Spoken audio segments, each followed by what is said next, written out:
This video is a follow-up to a previous video I made where I showed you how to shuffle two lists of stimuli within a single loop.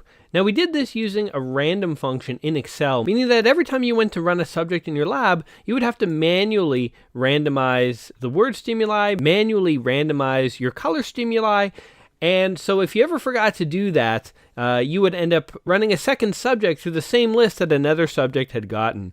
Perhaps a better way of randomizing your lists is to use some script. So if you're not intimidated by scripting, today's video is meant to show you how to basically implement an automatic randomization routine so that different columns of your stimulus file can be automatically randomized by the computer. So I have just a very basic stimulus sheet set up here with a list of words and a list of colors. And I've set up a very basic starter script here. In the test trials loop, we're loading in our stimulus sheet, we're going through it once, and we're randomizing the order of the stimuli, meaning that we'll get grass and green, hill and gray, house and red. We'll get these in a random order, so maybe sky and blue is the first stimulus, hill and gray the second stimulus, house in red the third, and so on. So we'll randomly select rows, but grass will always be paired with green. In today's tutorial, we'll figure out how to actually randomize these two columns separately. But for right now, this is how the loop is set up.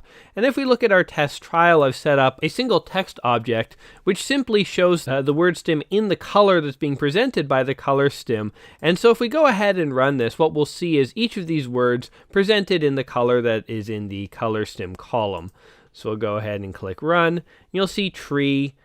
Notice there was a blank there. That was actually hill appearing in gray. And so before we actually get to the scripting, I want to show you guys one little handy trick. There's this option here called experimental settings, which you may or may not know about. It's very handy if you'd like to add more variables at startup. So if you'd like to rename your participant field or your session field, or even if you'd like to add another field. So you could also get gender or age or whatever you'd like. We're going to go ahead and get rid of these extra variables. You can rename your experiment here, but one other thing you can do, and you can explore all these other options, is that you can change the default background color of your experiment. Normally it's set to 000, which is gray. If you'd like it set to white, you can set it to 111. You can also just type in the words black or white. Let's go with a white background for us. And I'll go ahead and run my experiment, and you can see the change. And you'll see that hill is actually written in gray, and it was just being skipped last time. So here are all our words. Now, what we'd like to do is break up the association between word and color. So sky is not always in blue, grass is not always in green. And we're going to do this using some script. So first things first, we're going to add a new script object to our experiment. So the way I like to organize things is to create a separate script routine at the beginning, which I like to call the code initialization or maybe the code startup routine. And this just lets me know definitively and very clearly where I'm going to have my first code object. So I'll call this code init. And what we're going to set up here is the code we need to initially open this file and read in the stimuli and then randomize them. So if you have watched my other coding tutorial video, and I definitely recommend you check it out, it will explain in detail a lot of these steps that I'm going to be taking here. I'm going to assume that you've either watched that video or you don't need to know the behind the scenes of what every line of code is doing. So some of this stuff I'm just sort of going to gloss over, but if you want a more detailed description of what the code is doing at any step, please watch my other coding tutorial video, and I'll leave a link in the description down below. But first of all, we're going to need two support libraries. We're going to need the random function and the XLRead library, because this is how we're going to actually read our stimulus file. Now, we're going to call a function called randomSeed, and what this does is it randomizes the random calls such that it guarantees that every subject is going to get a different random order of the stimuli. If we didn't include this, then yes, we could randomize the word stimulus order, but every subject would always get the same random order, and so essentially things wouldn't be random. Things would be mixed up from this original sheet, but everyone will get the same mixed up responses, and that's not quite what we want. Next, we're going to have an area where we clearly identify the input file. This will be handy, and it's a good convention In case you need to change your input file later on, you update your experiment. It also sort of clearly early in your script identifies where you're going to be loading in your stimulus sheet. Next, we need to know how many items to load. So number of items to load. We're going to call this num items, and I'm going to set this to 6 because there's 6 rows in my stimulus sheet. And we'll leave this as is for right now. Now I could add more code in here, but the way I like to organize my scripts is that in the beginning of experiment section of the code object, this is where I like to include initialization code that's taking initial parameters and setting basic parameters. But in the code that actually does stuff, I actually like to call this at the beginning of the routine. And remember that our code startup object is really happening at the very beginning of the experiment anyway. So functionally, the code in begin experiment and begin routine happens at the same time. This stuff happens first. And this is just sort of coding preference. Okay, but in the begin routine, we're going to open the Excel file. So we need 2 calls here. Excel read, open workbook in file. So we are going to open our stimulus sheet. And once we have our stimulus sheet open, we actually need to open the specific sheet. Notice there's 3 sheets in your Excel file. You want the very first one. So that is sheet by index 0. These 2 lines will open your Excel file and then get the first sheet. And this is what we want to be working with. Now we need to read in all the rows. So loop through the rows in the stimulus file. To do this, we're going to use a for loop. And what we're going to do is loop from 1 to number of items plus 1. So let me break this loop down for a second. This range command is going to create numbers counting from 1 up to the number of items plus 1. So the numbers 1 to 7. And we're going to loop through those. That's what this for command is about. The reason we didn't put 0 to number of items, as you would normally do in computer coding, is that if we did that, then we would actually load in these 6 items. Notice that the column header would therefore be our first word stimulus. We actually don't want that. Instead, we want this. So we skip the very first row, which is actually row 0. Notice Excel's calling it row 1. I know it's a bit confusing, but according to the computer, this is row 0, this is 1, this is 2, this is 3, this is 4, this is 5, and this is 6. So this command will allow us to start on grass and load all the way up to tree. So we're looping through the Excel file row by row. Now we need to read in an entire row. And this is accomplished with the command insheet.rowValues of row X. So we're saying from the first sheet, read in the entire row of values from row 1. That will read in this row. So at this point, we have an array where row 0 will be equal to grass and row 1 will be equal to green. This is what is currently now stored in the variable row as a result of this command. So we actually want to save row 0 as our word. We want to save row 1 as our color. In order to do this, we need to create 2 empty arrays up here to store the words and colors that we're loading. So let's create a word stim array, and we'll have that be empty. Arrays to hold our stimuli. And let's create a color stim array, and that will also be empty. So when we've got a word that we want to store, what we do is append it to the end of that empty list. And we'll have color stim.append to row 1. So save the words and colors. So again, we're reading in the Excel file 1 row at a time, and we're saving information from the first column that's stored at element 0 and the second column, which is stored at element 1. When this loop is finished, word stim will be equal to grass and hill and house and sky, etc. It will have all the words in the order that they appeared in the Excel file. So what we want to do, our next step, is to shuffle our word stim array. And we do that with random.shuffle and the array. So this will randomly shuffle the words. The words are now in a unique order, and they have been shuffled by themselves. Let's also randomly shuffle the colors. Random.shuffle color stim. Now the colors have been randomly shuffled. So we've just randomized our two lists separately, exclusively using code. Now our script has loaded in the word stimuli and the color stimuli, but our loop doesn't know that yet. So we need some custom code in here. The first thing we're going to change in our loop is we're actually going to remove reference to the condition file. We don't want the loop loading in the Excel file and trying to read items out of the Excel file because we've already done that in our code. Second of all, instead of looping through once, we actually want to loop through based on the number of items that we want to display.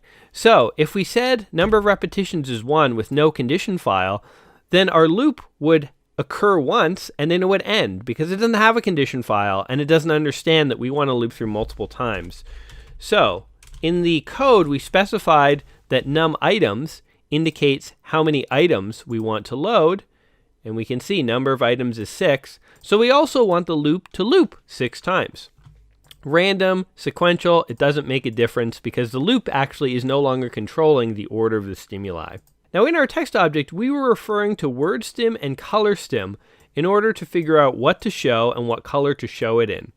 But now we've actually turned those values into arrays. So the array word stim holds a bunch of words and the array color stim holds a bunch of colors. We need to tell our text object which word to show and which color to show. So what we need to do is know what trial we're on, and that will help us figure out which stimulus to show. So let's actually, in our initialization code, set up a few counters. So we'll say counters to hold the next stimulus reference. And we'll say current word is 0 and current color is 0.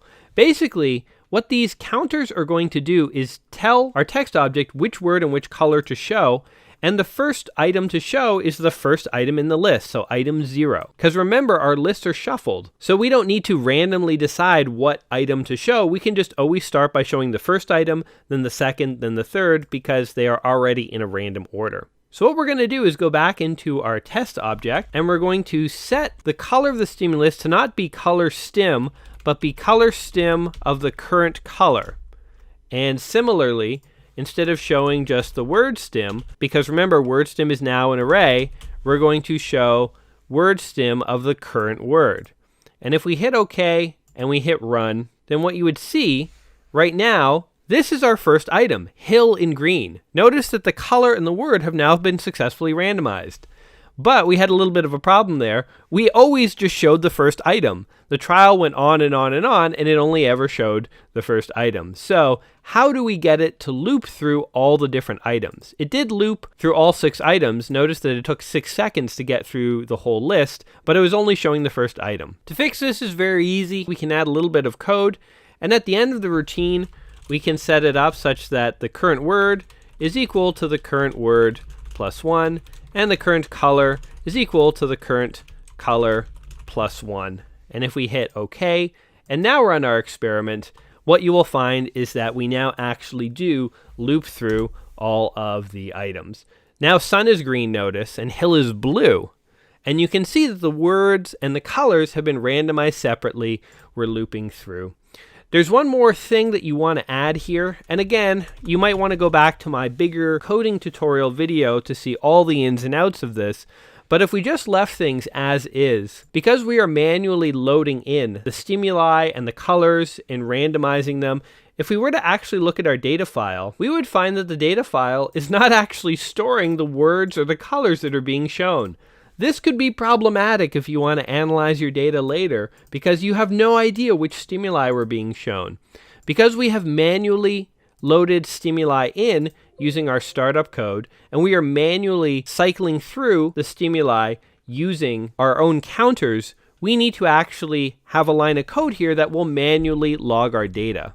So let's just comment this to be good coders, increment our word and color counters, and before we do that, before we increment the counters, log the current word and color to our data file. This is done with the command thisExperiment.addData, and we can add word stim, and that is equal to the word stim of the current word. Notice you don't need dollar signs here because this isn't in the text object. When we were referring to the word stimulus within the text object, we put dollar signs in front of every variable, but in your code, you don't do that. And this experiment.add data, color stim, current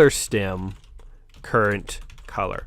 You know, we could have a single counter, just current trial, because current word and current color are always equal to each other. So we could just have one counter, current trial, and we could put current trial in here, current trial in here. We'd have current trials equal to current trial plus 1. You could do that. I have 2 separate counters.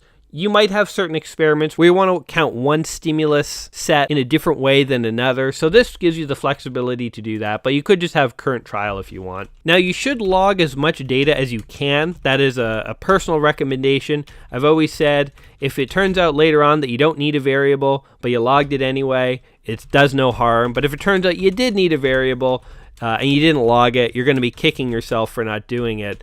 So I would just go ahead and log my counters as well. I think it's pretty redundant. You probably don't need it, but hey, it's just good practice to be in the mindset of logging any variable that you yourself are manually computing. And so if we went ahead and ran this experiment now, what you would see is once again, the words and the colors have been randomized, so they're not in the default colors as they appear in the Excel sheet.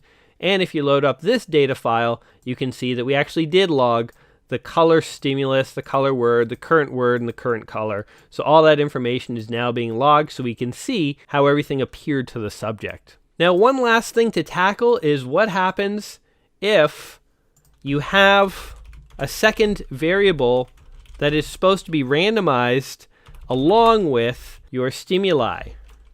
So ground, ground, ground, sky, sky, ground. Let's say that warm, dull, warm, warm, warm, dull. Let's say that you had coded things about your stimuli. So for words, you had information about whether they were referring to the ground or the sky. For colors, whether they were warm or dull. And when you randomize your colors, you didn't want to basically just randomize them independent of these color types, because let's say in your data file, you wanted to know not only which colors were shown, but you wanted this information logged along with it. So how would you actually, with script, randomize things such that this will randomize and stay together, this will randomize, so all your words will appear in a different order, but their type information will stay along with the stimulus itself for logging purposes. So this is a little more sophisticated, but actually it's not that big a change. Basically, rather than shuffling the stimulus lists themselves, you're going to create an order list for each stimulus type and shuffle that. So it usually results in a little bit more code, but it's not all that different. First of all, word stim is still the first column, so column 0, but color stim is no longer column 1, it's column 2. This is column 0, 1, 2, 3. So this needs to change to column 2. Second of all, we actually need to load in our word types and our color types. So we need some more arrays and we need a little bit more code. So word type.append row 1, then we need color type.append row 3. Now, instead of randomly shuffling the word list, what we need is an order list. So we need a word order and we need a color order. And so these are going to be our order lists. Create empty order list.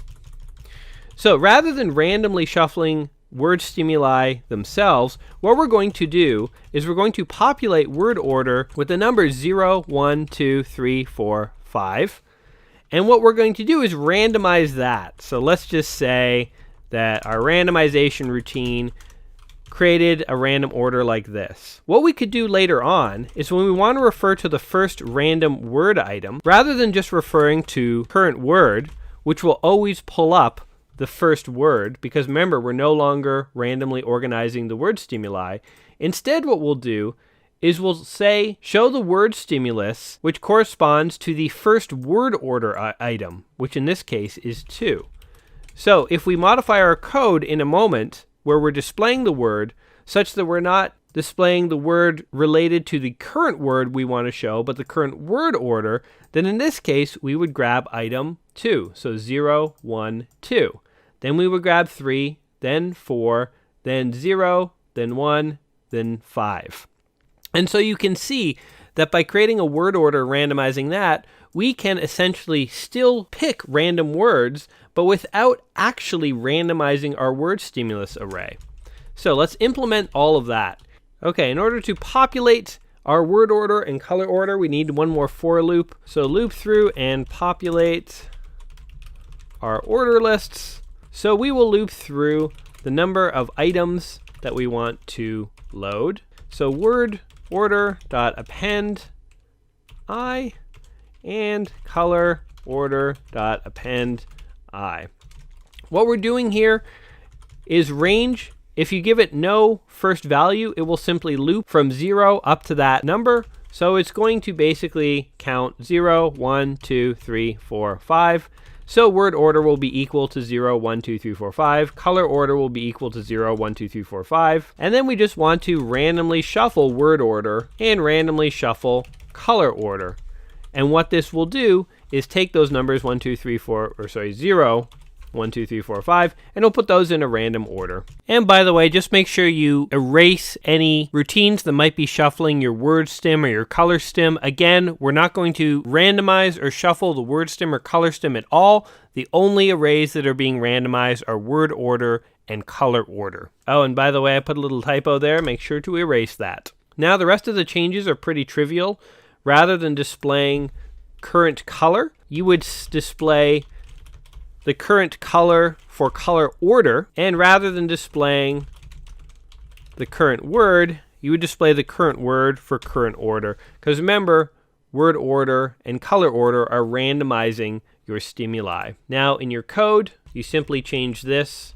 Rather than referring directly to current word, it's the current word of the word order, the current color of the color order, and there's a typo there, which I will correct. And notice too, that we probably want to log information about what word order we're currently using. And this will actually help us understand what we've done with word order and color order as well when we look at the data file. Oh, and I almost forgot, we don't just want to save the word stim, but we want to save the word type. That was the whole point of doing all of this, so let's remember to add that in. We don't just want to save the color stim, we also want to save the color type. So we'll go ahead and we will add that in as well. And you can see that for color stim and color type, we're still referring to the color order item. And so we can see that our stimuli appear in a random order paired with random colors. And when we go and look at the subsequent data file that is produced, what we find is that we not only store which word, but the corresponding word type. So notice that sun and sky are logged as being of the type sky. All the others are ground. Notice that gray and brown are dull. The rest are not. And this is exactly how we had it in our original stimulus file. And notice too that our word order list, the very first item we showed was item 5. That was tree and it was of the type ground. And notice 0, 1, 2, 3, 4, 5. Tree and ground was item 5 for our word. And for our color order, the first item we showed was item 4, and that was yellow and warm. So 0, 1, 2, 3, 4. So our first stimulus was comprised of tree, ground, and yellow warm. So we have randomly separately sorted both color stimulus and word stimulus, and we've maintained extra information about word type and color type that we have logged into our data file. So this is a more complicated way of setting up your randomized stimulus lists, but it's very powerful. It allows you to separately randomize different lists of stimuli, and the code isn't even that complex when you break it down. So I hope this has been helpful to you, and this has been a PsychoPy Coding Quickie.